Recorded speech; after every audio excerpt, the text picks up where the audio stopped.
آج ہم یہ شکوہ کرتے ہیں کہ ہمارے اوپر مصیبتیں کیوں آتی ہیں، آزمائشیں کیوں آتی ہیں، اللہ تعالیٰ کے عذاب کیوں آتے ہیں، اللہ تعالیٰ کی طرف سے مسلط کردہ بیماریاں ہمارے اوپر کیوں لاحق ہوتی ہیں، ہم کیوں مصیبتوں کے اندر گھرے ہوئے ہیں، کیوں ہم پریشانیوں کے اندر پسے ہوئے ہیں، کیوں ہم اور غریب سے غریب ہوتے جا رہے ہیں، وجہ کیا ہے؟ اللہ تعالیٰ فرماتے ہیں کہ جب میرا بندہ میرا شکر ادا کرنا چھوڑ دیتا ہے، جب مجھے یاد کرنا چھوڑ دیتا ہے تو میں اللہ تعالیٰ پھر اسے چھوٹی چھوٹی آزمائشوں میں ڈالتا ہوں۔ مثال لیجئے کہ جیسے ایک کنسٹرکشن کا کام ہو رہا تھا، مالک دوسری بلڈنگ کے اوپر ہے، اسے کوئی حاجت پیش آتی ہے، کوئی کام اسے مزدور کے ساتھ ہوتا ہے، اپنے ملازم کے ساتھ، تو وہ اسے بلانا چاہتا ہے، لیکن مشینری کا شور اتنا ہے کہ اسے بلاتا ہے لیکن وہ آواز کو نہیں سنتا۔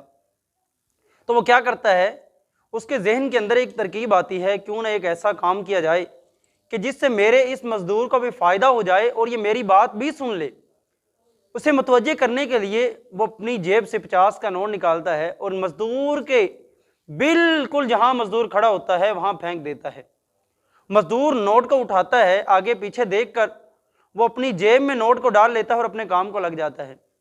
مالک بڑا حیران ہوتا ہے، کہتا ہے عجیب آدمی ہے، اس نے دیکھا نہیں ہے کہ یہ پیسہ 50 کا نوٹ آیا کہاں سے ہے، پھینکنے والا کون ہے، اوپر سے بھیجنے والی ذات کون سی ہے۔ وہ مالک کہتا ہے ایک اور ٹرائی کر لیتے ہیں، وہ 100 کا نوٹ پھینکتا ہے۔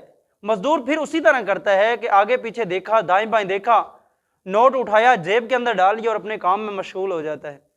مالک اور غصہ آتا ہے، وہ کہتے ہیں کوئی نہیں، اب اس کی حیثیت سے زیادہ میں نوٹ پھینکتا ہوں۔ 500 کا نوٹ نکالا، پھینکا، اور حسب روایات مزدور نے ویسے ہی کیا، آگے پیچھے دائیں بائیں دیکھا، نوٹ اٹھایا، جیب میں ڈالا اور اپنے کام کو لگ جاتا ہے۔ مالک کو بڑا غصہ آتا ہے، کہتا ہے عجیب آدمی ہے، اسے دیکھنا تو چاہیے تھا، کم از کم اوپر تو دیکھ لیتا کہ یہ نوٹ کی برسات جو ہو رہی ہے، یکے بعد ایک نوٹ آ رہا ہے، میری پاکٹ منی بڑھ رہی ہے، میرے پاس پیسے جمع ہو رہے ہیں، اسے بھیجنے والی ذات کون سی ہے، اوپر سے اتارنے والی ذات کون سی ہے، نیچے پھینکنے والا بھی کوئی ہے یا نہیں ہے، یہ کہاں سے آ رہا ہے؟ مالک کو غصہ آتا ہے، ایک چھوٹا سا پتھر لیتا ہے اور نشانہ باندھ کر مزدور کے سر پہ مار دیتا ہے۔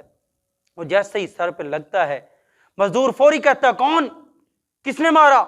مالک مسکرا کے کہتا ہے میرے بھٹکے ہوئے مزدور اور میرے بھولے ہوئے میرے غلام، اوپر آ جا، مجھے تجھ سے کام ہے۔ بالکل اسی طرح اللہ تعالیٰ ہمیں بے شمار نعمتیں دیتا ہے، ہم دائیں بائیں آگے پیچھے دیکھتے جاتے ہیں اور زندگی گزارتے چلے جاتے ہیں۔ اللہ کاروبار دیتا ہے، ہم پھر وہی کرتے ہیں۔ اللہ نیک اولاد دیتا ہے، ہم پھر وہی کرتے ہیں۔ اللہ دنیا کی اور عیش و عشرت والی زندگی دے دیتا ہے، ہم پھر وہی کرتے ہیں۔ اللہ تعالیٰ ہمیں بے شمار نعمتوں سے نوازتا جاتا ہے، لیکن ہم اسی مزدور کی طرح آگے پیچھے دائیں بائیں دیکھتے دیکھتے زندگی کو گزار دیتے ہیں۔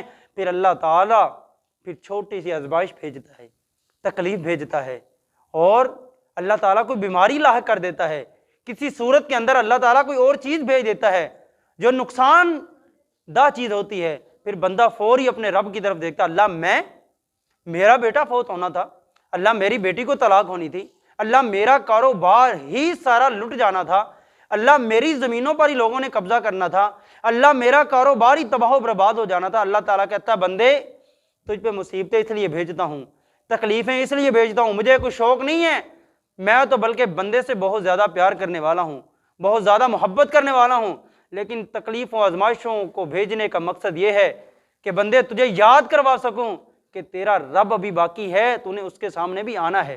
اللہ تعالیٰ ہمیں اللہ تعالیٰ کا شکر ادا کرنے کی، اللہ تعالیٰ کو یاد کرنے کی توفیق عطا فرمائے۔ وما علینا الا البلاغ